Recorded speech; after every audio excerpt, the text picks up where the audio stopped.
So this panel is titled Ethernet or Ethernot, Ethernet and the competing technologies. And again, in the spirit of saving time for the actual panelists, I'm going to introduce everybody with just one word. So way off at the far end, Bob Belleville, AppleTalk. Then Dan's next. Dan, Standardized Token Ring. John Shoch, PUP. And I'm going to add a second word, or two words, first virus. He'll never live that down. And last but not least, Pat Thaler, 10 base T. I got it right today. So let's dive in here. Bob, I actually would like to start with you. You spent time, of course, on Engelbart's Augment world, and then you came to Park. How did your experience with Engelbart inform what you did afterwards? The SRI experience was very formative for me because I joined Doug Engelbart's group in 1974, and at that point, we had the network available just as a tool to use. We weren't developing at all.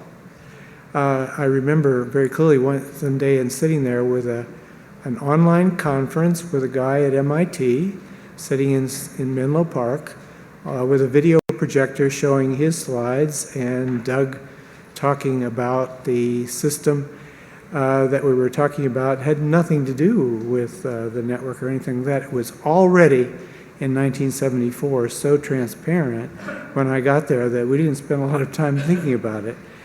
And so that's a lot about how that came about. Yeah, I mean, we had, and you know, again, talking about sort of the context out of which Ethernet emerged, and we think of AlohaNet and the like, but Doug Engelbart's Augment program, of course, was spun out people like you who went on to do extraordinary things. Just a quick show of hands, who in this room worked at SRI or with Doug Engelbart? Come on, raise your hand, Bob, yes. So we only, 1, 2, 3, did I say 3 or 4? Good, okay, yes, thank you. Dan, so Token Ring has been the subject of several jokes so far. Would you like to set the history correct around this? Sure, unfairly maligned. And let me dispel a myth right at the beginning. That means you, Bob Madcap. Giving Bob Madcap 10 years of nightmares was not our primary goal. Now, we make such a big deal about competing technologies and Token Ring and Ethernet and Token Bus. That's because in those days, the medium access control was different. Once we got to switch to Ethernet, it became kind of irrelevant. What I think was the primary accomplishment of that whole effort was two things: the frame format and the MAC service interface. It says we have a MAC layer, it'll attempt to do these things, there's no recovery at the MAC layer. That has sustained us to this day. That's really what Ethernet is right now, a frame format and a MAC service interface. And the universally administered addresses I thought were brilliant. I spent a lot of my time in 3 committees in IEEE 802, and I was responsible for the worldwide standardization of local area network everything for IBM. 802.5 for the Token Ring, 802.2 for logical link control, 802.1 for overall architecture addressing and bridging. And IBM had contrary opinions on everything. But the reason wasn't to be abstruse. The reason was that our customers were the banks. And they absolutely required reliable, predictable delivery of bits and services. And we could deliver that with Token Ring, whereas in those days you couldn't deliver it with CSMA CD and this cable that strung around the ceilings. So we had a legitimate business reason for wanting token ring against Ethernet, for wanting connection-oriented logical link control instead of connectionless, and for wanting source routing bridging instead of spanning tree. So I took a lot of arrows during those years. No one was happy to see me walk into the room, but I will say this about the whole experience. We were arguing about really interesting technical matters and really interesting business justifications, and except for a few individuals whose names I will not recite right now, there was really a large absence of personal animosity, and I became really good friends with my my counterparts at Digital and the other companies, and we went on to do some really great things together in FDDI and later in that, and of course we ended up in some of the same companies. But it was, it's fun to go back and think about the things we were arguing about back then that aren't the things we argue about anymore. Jump in, John. So I cannot resist that we are still discussing and rationalizing this bullshit 40 years later. I am just back in time. Let me pick up on two comments. The first one is importantly, and Radia mentioned it as well, about what it is we're celebrating today. And it is the 40th anniversary of the Ethernet memo, carrier sense multiple access, shared cable, collision detection, and all the rest of it, which, by the way, none of them are in the Ethernet today. Not one. And as I think Bob has said once, it's been a long time since the insurance companies have heard a complaint about a collision between two packets. It just doesn't happen anymore. And the key commonality to be Ethernet compatible today is really the addressing. And there's a long story about how 8-bit addressing in the experimental Ethernet and in PUP and the problems we had there and why it evolved in later Ethernets and in XNS is one of the most important stories here. And the X-wire spec, which people forget about, was the internal second generation that was going to be done at Xerox, and I think, Bob, you and others had stuff to do with that. It had proposed a 32-bit address, and by the time we proposed the standard with DEC and 2DEC and Intel, it had gone up to a 48-bit absolute identifier, unique over all space and time. This is an unbelievably crazy and key idea to the success of the Ethernet, 2 to the 48th devices. And Yogan, are you here? Raise your hand. Is Bob Prentice here? Where are you, Yogan? Yogan is over here. Good. And Get Bob a mic Prentice, to him. who worked on it, and I think, Yogan, you've attributed some of it to Will Crowther. Yogan, keep your hand up so they can get a mic to For you. people who haven't read it, this is the one paper in all of networking. I'll leave aside my own. This is the best paper I didn't write on 48-bit absolute addressing, and I wish I'd written this paper, that it endures as it does, and it is really an important paper, an important cosmic idea, which has allowed us to have generation after generation after generation of things that are called the Ethernet, and yet can interoperate at a very efficient way because of this mind-stretching idea of every device will be born with an identifier that will last its lifetime. So that's point number one. Point number two, let me talk a little bit about my view, which is different on... Actually, hold that. Let's give Yogan a chance to add some color. Stand up. This is what happens when you get called on by friends. All right. Well, it's a long time ago, but John is absolutely right. It's probably the most unique idea that came out of Xerox when we were working on Ethernet.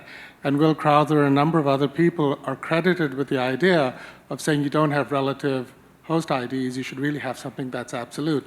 And that was born with the experiences that people at Xerox had with PUP and the first generation of Ethernet, and I and other people had with the development of TCP/IP at Stanford. But it was such a bold idea, and I must say that when you're young, you can have the hubris, because when we were working with DEC and Intel, the Intel engineers told us that there was no way in hell they could put an absolute unique ID in every single chip that they would create for Ethernet. And being young, we told them that they were Intel and they better figure out how to do it. And to their credit, they did. And that really is the most unique idea, that every single node should be born with an independent address, and then you can map that address however you wish to TCP/IP addresses or IPv6 or things of that nature. So a number of people contributed to that effort, but it was sort of a mind-stretching exercise where you could actually think about giving every node. In those days, nobody thought there'd be 2 to the power of 48 nodes. And 48 bits was a lot of bits in those days. Now, I know everyone thinks about 64 and 128, but it was quite a stretch. We have another comment. Yeah, I just want to add something to Say that. who you are. for everyone. I'm the same person who was up there earlier. Yeah, I know, Bill but not everybody can see you from here. So, Bill, say who you are. I'm Bill Haw. Yeah. And Jeff Thompson and I were just talking about this. I think this is essential. Addressing is architecture, and I totally agree with what you've said, but we should not lose sight of the type field, with the protocol identifier field, because that was a key enabler, because at the time, again, this is circa 1979, circa 80, which is the single protocol you would want to run on the Ethernet? There isn't one, and that was a key enabler. Yes? So those two are essential to the longevity. Right now it's IP, and so maybe doesn't matter as much, but at that time, if you didn't have the type field, you wouldn't have been able to bootstrap this. Good, thanks. Okay, so. Jeff Thompson again. Just agreeing even more with Bill than he thinks, because even though much of Ethernet freight is IP, the type field has proved essential for many of the recent innovations in terms of VLAN technology that it provided for encapsulation. It's been the keystone of the long-term flexibility of Ethernet. And in terms of addressing, I happen to be on the committee which provides technical advice to the registration authority for selling addresses. And the thing that we're concerned about is trying to make sure that the address space lasts 100 years. We're now 33 years into that, and so far we've done okay, but there are danger signals on the horizon, and that's because Ethernet devices have become so cheap that they're now just several sectors on a disk drive in a cloud somewhere. And that's taken the limits off the number that can be created. So we have real concerns about whether or not we can preserve the addressing scheme in the long term. Right. A challenge we're dealing with right now is both addressing for virtual devices, which 48 bits has been good for physical devices, at least as long as the physical devices are things like computers. But when you start having virtual devices, you can consume an awful lot of addresses. And then the other issue is the whole Internet of Things, the smaller and smaller devices that are getting addresses. And so that's something we're coping with and probably going to start using the local address space more for some of these kinds of things.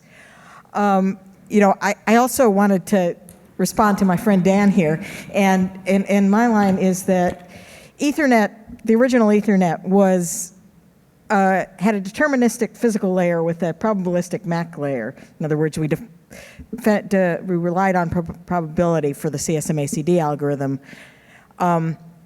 whereas Token Ring had a deterministic MAC layer but a probabilistic physical layer. If they lost a packet, they had to regenerate the token, and that took considerable time. And then the other thing is that I put a comment in on the original ballot on the Token Ring standard that they didn't have their PLL specified well enough to ensure interoperability, and they assured me they did and didn't change anything, and then some years later dealt with the jitter accumulation problem. So, Do you remember our beautiful hermaphroditic connector? Yeah, well, that was the other thing, is beautiful ergonomic design on the connector, which was huge. It I mean, was people huge, today but complain that the Describe it. the RJ45 that you plug 10 base T and the twisted pair standards with is too big. But this was like about this big. And the thing is, they had a lovely shielded cable, a much heavier duty, stiffer cable than we use for Ethernet. But on that, they put this huge connector where they put the shield around in a U, and the sides of it were open, and the pairs were unbalanced with respect to those open sides. And so when they plugged it into a grounded wiring panel, it unbalanced the pairs. So I think one of the things that Ethernet has done a great job of over the years, with a couple of little stumbles along the way that we fixed, but generally done a great job about, is a really solid physical layer design. And so that when people bought new Ethernet physical layers and plugged them together, they worked. When we did 10BASE-T, and a lot of people gave us a lot of grief about making sure this was a bulletproof physical layer, because there were people who felt that twisted pair was not Ethernet and moving to twisted pair was not Ethernet. And we were really careful. And we had our first plug fest where we brought everything together, about 10 or 15 different vendors plugging twisted pair implementations together for the first time. And the only interoperability problem we had was that some of the devices had the wrong software loaded, so we had some upper layer issues with getting it to work at first. But there were no twisted pair interoperability issues. There were no issues with the spec we wrote and the ability of many companies to design implementations and bring them together and have them work. And that's, I think, really what Ethernet got right over the years, is the balance of innovation, people being able to do new things, and openness, a standard that really you could pick up that standard and design a device, and somebody else could pick up that standard and design a device, and they would work together. And so over time, basically as soon as we brought out 10BASE-T, we went to a star network with a repeater. You could only have 2 devices on the twisted pair, 1 on each end. And we went to a star network with a repeater, and that changed the paradigm from all the original networks, which were either buses or rings, to the star network that Radia mentioned. And then we continued to argue about access method until the mid-90s, when that repeater turned into a bridge. And at that point, the access algorithm, the details of it, other than the CRC check and the frame integrity checks, went away. And really, we were dealing with a star network, and people now relied on electronics to work. It wasn't the electronics that broke most often. It was the connector getting flaky, or somebody making a user error like taking the terminator off. And so we found that the original idea of stars and rings, that you couldn't rely on these electronic components in the center of the network, was incorrect, and we switched to it. Now if we want more reliability, we put in dual paths and have 2 paths through the network. All I can say is I'm interested in hearing more about the hermaphroditic connector afterwards, because by coincidence this weekend I had what I thought was a bad Ethernet cable between the laser printer in my cottage and my home office, and I wasted about 3 hours trying to diagnose it until I realized it was what in the age of radio they referred to as a short between the ears, that my post-50-year-old eyes had run the wires and the RJ jack wrong. So I would vote for bigger connectors, as big as possible. John, you were about to make a second point 10 minutes ago, and I want to... No, this has been a good discussion. I would like to take a minute or two on sort of Token Ring versus Ethernet. And to put it in context, the wonderful story that I look at is about AC power and DC power. There's a great biography of Nikola Tesla that many of you have probably read, and I recommend to where it describes this. Thomas Edison had developed a distribution system and power generation system based on direct current. Nikola Tesla had developed a set of ideas around alternating current, and so there was a technical dimension to it, there was a business dimension to it, and there was a political and marketing dimension to it. So Tesla was backed by Westinghouse, Edison was backed by and helped form GE, and they battled over who would get the contracts for certain power stations and which was the better design technically, which one had the better business support, and devolved from a technical fight, which it should have been at one level, into a business and political fight, including Edison staging demonstrations where he would get a stray cat and electrocute it with alternating current to show that this was dangerous and there's no way that you should allow alternating current into your house, failing to point out that if you'd put the same direct current through the cat would die just as well.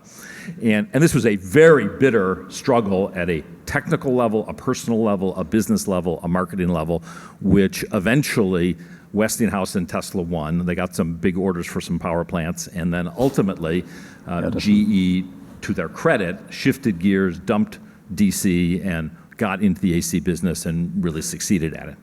So, when we take that and consider the token ring versus the Ethernet, there are technical issues, there are business issues, there are marketing issues, there are positioning issues. I mean, to this day, I believe it is an absolute fact that the token ring causes cancer and the Ethernet cures cancer. This was the level. Okay, vote in the audience for the proposition. Raise your hand. This was the level of debate, and there was a lot of scurrilous bullscat, that was spread around, and there were technical differences of opinion about rings, and there had been rings forever, by the way, Newhall and Farmer, guys at AT&T, and others, and there had been bus networks, and it became in the standards, when we arrived at the standards body, having already produced, actually I am regrettably an attendee at the very first meeting of the IEEE 802 committee, before there were any subcommittees, which was held at the Jack Tar Hotel in San Francisco in conjunction with CompCon, conference that many people don't remember. And we had just about finished the Xerox DEC Intel joint effort, but we didn't quite have it ready for that first meeting. And so when we later presented it, this produced what I view as a political backlash about whether Xerox DEC and Intel were going to be able to have this unified front, align other people, and have a standard, which would make life more difficult for a different IBM than we have today. That's fair. And the battle had many different dimensions to it, with arguments about determinism and error and reliability, most of which was BS. That people would talk about determinism, and we'd point out, if someone takes apart your token ring cable and if someone takes apart your Ethernet cable, they're both going to fail.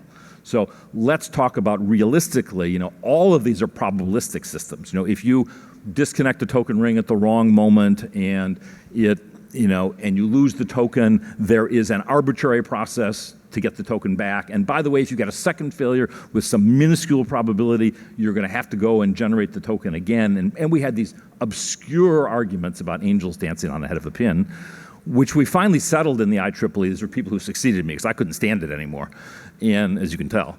And they finally said, fine, you guys go off into a different subcommittee and go away because your requirements are so crazy. Now, there's a particular medium which you may not be aware of. So in the midst of all this, we were promoting the Ethernet. We were getting good support from our partners and colleagues at DEC and Intel and other companies coming on board. And we were out working and recruiting people, and IBM was sort of on the other side trying to figure out how to throw boulders on the tracks. And we got a call, which I'm not certain, but might have been from Bob Evans, to our senior management that said, we understand he was a senior guy at IBM. We understand you're talking to people about the Ethernet. Would you be willing to talk to IBM? We said, sure, we're happy to talk to IBM. And this must have been in the time period, I was back in Palo Alto from corporate, so this was somewhere between around 80 or 81. And it was a classic IBM delegation, 6 or 8 guys, very smart guys. I believe it included Paul Green, Werner Bucks from Switzerland, from Zurich, a bunch of really smart guys, very disciplined, very gracious, and with a spokesman who had clearly been designated, who had his list of questions. They had clearly done their homework, and it was David Liddell and I against these guys. And David, unfortunately, is not here, and I'm sure everybody has a different recollection of this meeting. And they came in, and the guy had his list. He was the staff guy who would obviously put together all the questions. And I was like, well, we're trying to understand the Ethernet. If you had this set of requirements, can the Ethernet do that? Oh yeah, of course, Ethernet will do that, no problem. Well, if you have this additional requirement, can the Ethernet do that? Oh yeah, no problem. This additional requirement, can it do this? So yeah, we're pretty sure. We might run this little test, and there's a small pathological case, but yeah, we can probably do that. Well, if you had this requirement and this requirement and this requirement and this requirement and this requirement, can it do that? And it was like, you have to retrofit some devices, and you can add on hardware, and you can add as much processing power, but no memory. I mean, something insane. And we finally went, you got us. We don't think the Ethernet can do that. But who on earth has a requirement for a design that is that bad? And one of the IBM guys pokes the other guy and says, see, I told you your design was crazy. And I'm sitting there going, WTF, you know, what is with these guys? So they're trying to solve some unusual, narrow, constrained, retrofit, real-time, whatever problem. And I walked out of the meeting and I said, they're going to be a problem, you know, because they're IBM and they got a lot of weight to throw around and they have a point of view, but they are so confused and so screwed up. I said, although this is going to be hard, we're going to win this. And I said, you know, it's either they don't understand their customers' requirements, they're deliberately misrepresenting their customer requirements, they are focused on the wrong requirements, or they are incompetent. And I concluded they were not incompetent, and just they were off trying to solve a different problem. Now, we still had to fight it out, and I cannot tell you how many speeches I gave to customers about, you know, the probability that somebody will cut your cable, be it Ethernet or Token Ring, is higher than the probability that any of these other bad things will happen to you. And eventually, all I can say, the final thing is, I dare anybody to go to Fry's and try to buy a Token Ring interface. I don't think they'll find it. So, good. So, last question. We're out of time, but I can't let this pass because I have a question for you, Dan, and a question for you, Bob. I want to start with you, Bob. When I look back, I think, for Christ's sake, this wasn't about people communicating information to other people. This all happened because people wanted to send data to a darn printer. You know, at what point did, and thank God you all did that very well, I mean, at what point did it start dawning on all of you that this wasn't about sending data to printers, that this was a much, much, much bigger deal? And what does that mean for the future? What are we getting wrong today about networking that's going to surprise us ahead? Wait, well, I'll tell you two things about that. Haiku, fast. Okay, so when in 1990, when I started taking my son to colleges to visit, to see which one he'd go to, and in the tours, they would talk about, well, they were getting one LAN connection per dorm room, and somebody used the phrase, you know, their goal was to have one per pillow, you know, one for every student in the dorms. You know, that's when I knew that this had really gone big. And then as far as Ethernet curing cancer, when I had breast cancer and I was at the doctors at Kaiser, and basically every one of my doctors had access to all of the information about what had been done so far and could talk to me knowledgeably about it, and the meetings could be so efficient and good, and they could see the x-rays and everything. That's really, Yeah. Yes, it does cure cancer today. It does cure. Now, it shows we still have a future because it hasn't cured the common cold yet. But Bob, your observation on this. I was actually preparing to talk about the fact that I built the Can you lean closer to the mic? AppleTalk network principally to talk to a printer. The laser printer was very important to Apple's success, and we needed some way to share this very expensive piece of equipment, and that's the genesis of the AppleTalk network. Steve was not a believer. He didn't even know what a network was when you talked to him, right? Nobody at Apple particularly knew what a network was, or hardly anybody at Apple knew what a network was. But the thing that strikes me so much about the conversation that I've heard here so far is that we've been talking about a world that was dominated by the big research labs, the huge companies, the companies that actually had customers, like IBM. You know, they had real live customers who had things to actually do. Apple, when I went there, was making the computer for the rest of us. There wasn't a customer base to speak of. There were a bunch of Apple II guys floating around, and there were high school teachers that had Apple IIs. But the small personal computer was only just beginning. The famous ad that Steve did in the Wall Street Journal about, or New York Times, about welcome IBM was very serious. This was a matter that the rest of people we knew were going to want these computer things. And the biggest idea that people had about that was that they were going to store their recipes on them. And we all knew that was different. It wasn't going to happen like that. But getting a lot of people involved. So the AppleTalk network I'm really proudest about, because it got the network into the hands of a lot of ordinary people who began to get a taste for this kind of a thing. Whatever they were doing with it, talking to a printer, talking to one another, sharing files, and all the things that could be done, the eventual development of email availability to ordinary people. That was something that was in 1983, when the AppleTalk network was developed, was all new. And so this was the bringing in of a vast number of people, which make all this stuff so interesting today. Not the environment of the banks and not the environment of the people who had the university problem of putting up one by every pillow, but the problem of everybody was really going to want some piece of this at some point in time.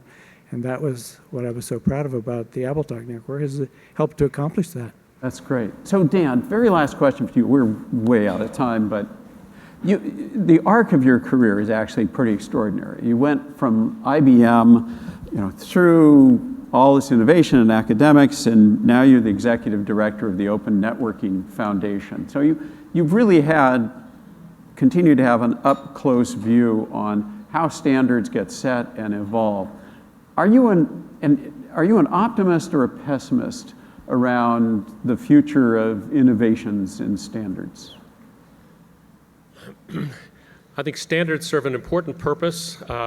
It's changing as even networking is becoming more software-based, and software standards are not the same as protocol standards. And we're trying to change that culture. But let me conclude with a limerick that I wrote in the period. This was in the late 80s. I'd been there throughout the 80s, and we'd done Token Ring, we'd done Ethernet, we did Token Bus, we got to Twisted Pair, we got to Switched Ethernet, we were doing FDDI. And I wrote this limerick. I looked around the room in IEEE 802, and I came up with this limerick. Any nitwit with standards acuity soon learns of their self-perpetuity. The work was all done back in March 81, but these trips are a lifetime annuity.